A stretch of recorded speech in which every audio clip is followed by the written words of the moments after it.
What if the greatest detective in all of anime was holding the Death Note, and the one hunting was Light, the genius amongst geniuses? Today we dive into a mind-altering twist. What if L and Light switched places in the Death Note? The almost 20-year-old anime still has people asking questions today. Unsolved and unanswered, questions only left for us to figure out. Now what if things were a little bit different? What if the Death Note falls from the sky, but instead of Light picking it up, it ends up being in the hands of L? He's not really anyone. He doesn't go to school, but not really mature enough to be an adult, just a reclusive genius who does nothing but sit behind the screen. How would L react to the power of killing anyone by just writing their names? Unlike Light, who has the ambition to be a godlike figure and the judge of death, L would view it as a study, a tool to analyze, dissect, test. But here's the scary part. L is willing to take lives if that means uncovering the truth. What, you're saying he doesn't? Let's rewind.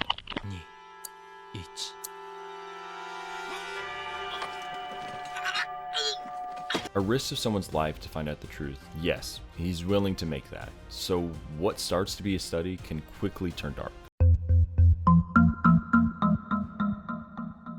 L is cold. He doesn't operate off emotions, he operates on logic. Zero ego trips, zero need for recognition. He'd only kill because it makes sense. It's only logical. Why target criminals unless you want to taunt the people trying to find you? I believe L would target war criminals, political figures, and corporate leaders. L doesn't follow moral rules, he follows outcomes. What about Light? Not as curious, something hard for even me to wrap my head around, but I imagine this. He's a hardworking kid recruited by the police to catch this mysterious serial killer. Smart, young, intelligence like no other. Already suspicious something isn't quite right. But the twist. Light is not morally pure. Unlike L, Light has a massive ego. He doesn't want to assist in the investigation. He wants to be better than L. Outthink him, outsmart him, own the case. Light isn't trying to catch L for justice, but to prove that he is the smartest person alive. Ironic, right? He's going up against a version of L that is using the same exact tactics as when he was Kira. But the irony is perfect. Kill with precision, manipulate the system, hide. Light won't be able to find a pattern. But he suspects L.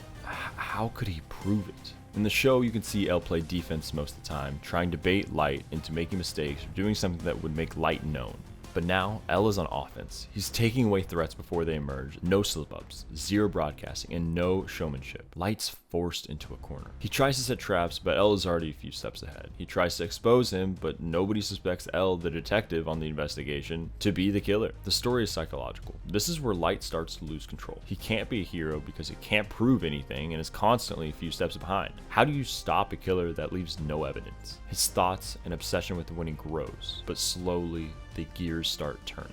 It starts to become the very thing he's trying to stop. Would Light resort to the Death Note if he got the chance? I believe so. But who wins? Maybe Light catches L, but at the cost of his soul. Maybe L eliminates Light the second he becomes a threat. Maybe again, Nier is the only one who can clean up the mess. Either way, we lose the clear hero versus villain theme. This is now about power and pride instead of justice and control. Who do you think would come on top? Do you think L? Or do you think Light?